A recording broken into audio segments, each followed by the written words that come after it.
Arcano indescifrable.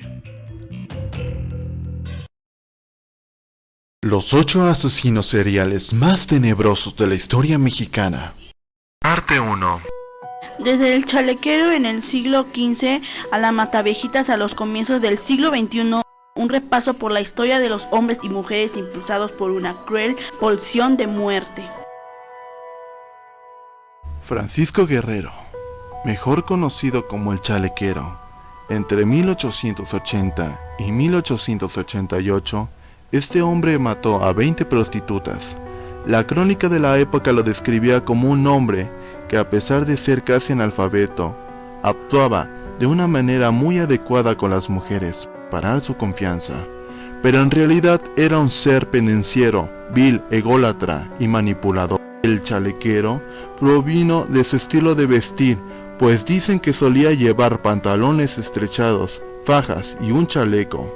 La policía lo detuvo el 13 de febrero de 1888, tras ser denunciado por uno de los vecinos de sus víctimas. Las autoridades no pudieron probar su responsabilidad con el resto de los asesinatos, pero uno bastó para que fuera sentenciado a muerte. Sin embargo, el entonces presidente Porfirio Díaz revocó unas sentencias y órdenes de una pena de 20 años de prisión en San Juan, Ulúa, Veracruz, en donde fue liberado por error en 1908. Al salir de la cárcel tuvo una última víctima, Antonia, una mujer de edad avanzada a quien violó, golpeó y degolló. Su detención se atribuye a un reportero que investigó el caso y lo comparó con el asesinato que ocurrió en años atrás. Volvió a la cárcel en 1908, esta vez Lecumberri, donde fue sentenciada a una muerte en 1910. A los 70 años, Carlos Lomonagh, un primer criminólogo mexicano, concluyó que también llamado el degollador del río Consulado, porque ahí encontraron a la anciana asesinada. Era el criminal nato, a quien descubrió como el degenerado inmoral violento. Gregorio Cárdenas, alias El Goyo, conocido como el estrangulador de Tacuba, cometió sus crímenes entre agosto y septiembre de 1942. Sus víctimas fueron una compañera de la carrera de Ciencias Químicas y 3 prostitutas. Con ellas primero tuvo relaciones sexuales y después las ahorcó y enterró en el jardín de su casa. En 1942 confesó sus crímenes luego de que su madre lo internó en un hospital psiquiátrico. Preso por el criminólogo Lecumberri, Goyo fue un personaje singular en la cárcel. Asistió a clases de psiquiatría, recibía visitas familiares, sostenía relaciones con las enfermeras e incluso tenía licencia para salir cuando él quisiera.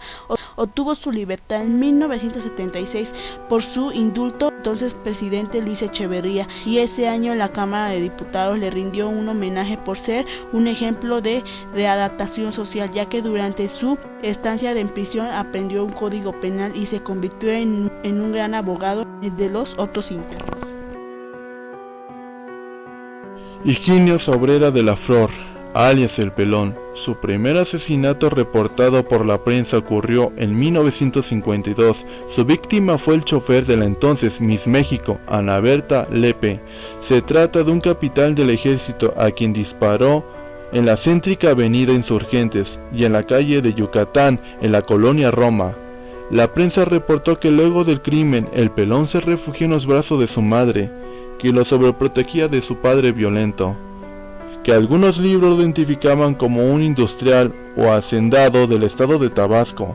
La madre lo refugió en un hotel y de ahí salió en búsqueda de una mujer con quien tener sexo.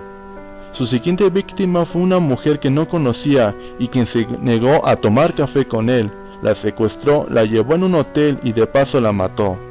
Las autoridades solo pudieron comprobarle esos 2 homicidios, pero sospechaban que era responsable de otras muertes, ya que en la cárcel de Lecumberri, los docentes Alfonso Quirós Cuarón, Alfonso Millar y José Sol Casó sometieron a exámenes y diagnosticaron esquizofrenia paranoica. Fue enviado al manicomio de la Castañada.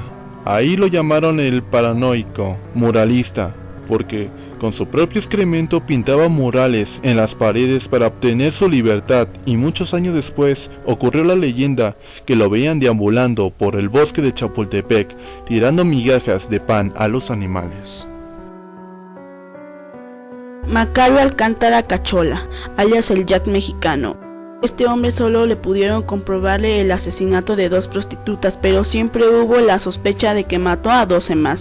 Por lo menos sus crímenes ocurrieron en la década de los 70 en la Ciudad de México, y la prensa lo llamó el Jack mexicano, porque él mismo se identificó así. Durante su juicio procedía de su familia en escasos recursos, cuando mucho cursó la educación básica y su vida estuvo marcada por fracasos.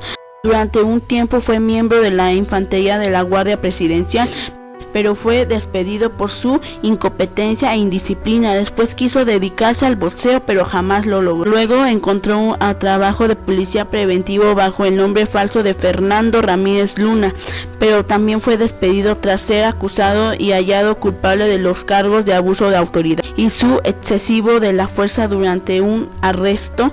Estuvo casado y tuvo unos hijos. Durante las investigaciones de los homicidios, el juicio, su esposa declaró que Macario se sentía superior a todo aquel que le rodeaba.